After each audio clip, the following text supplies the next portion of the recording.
যেভাবে কষ্ট করছো প্লাস প্রত্যেক সেন্টারে যার যার অবস্থানে যে ফলাফল তোমরা দিচ্ছ, আসলে আমি ধন্যবাদ তোমাদের কাছে। ইনশাল্লাহ আমি স্বাভাবিকভাবেই তোমরা জানো যে 2-3টা মিনিস্ট্রির দায়িত্বে একটু ব্যস্ততা যাচ্ছে। ইনশাল্লাহ খুব আগামী সপ্তাহে আমি প্রোগ্রাম করতেছি এলাকায় 2-3 দিনের।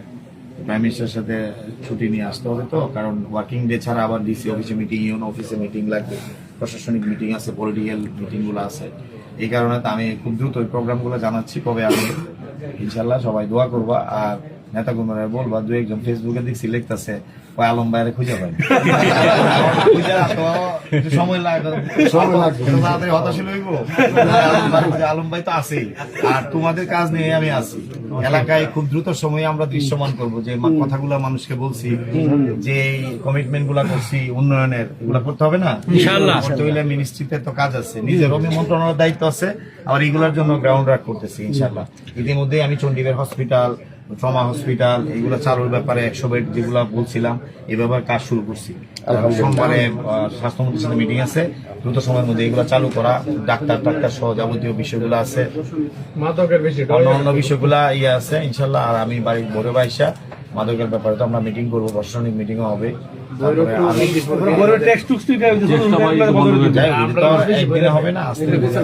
আগে যাই তো এলাকায় গিয়া সবার সাথে বসি, প্রশাসনিক ভাবে সবাইকে বলতে হবে একটু ধৈর্য ধরার জন্য। মাত্র তো 3 দিন হয়েছে আমাদের, এত তাড়াতাড়ি সময় আছে, আস্তে আস্তে শুরু করতে হবে। আর অবশ্যই আইন শৃঙ্খলা পরিস্থিতি, মাদক এই বিষয়ে আমরা কড়াকড়ি থাকবো। বাস স্ট্যান্ডে যে চাঁদাবাজি আছে, অটো সিএনজি এগুলো বন্ধ করে দেবো।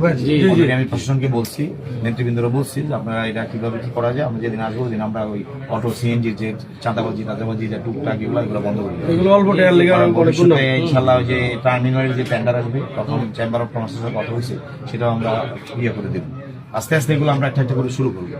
আর তোমরা যে কাজটা করবো সেটা হলো নেতাকর্মী যারা আছে, বিশেষ করে দলের বাইরেও অনেক লোক আমাদের জন্য কাজ করছে, মহিলারা আছে, হিন্দু সম্প্রদায় আছে, বা সবার সাথে যে না আলম ভাই ব্যস্ত কদিনের মধ্যে আসতেছে, ইনশাআল্লাহ আমাদের সাথে দেখা হবে। এবং আমরা সবাই মিলে যাতে আমার অবস্থানটাকে গ্যাপ রাখতে সবাই মানুষদের একটা আশ্বাস দেওয়া, কারণ ব্যস্ত সময় মিলে।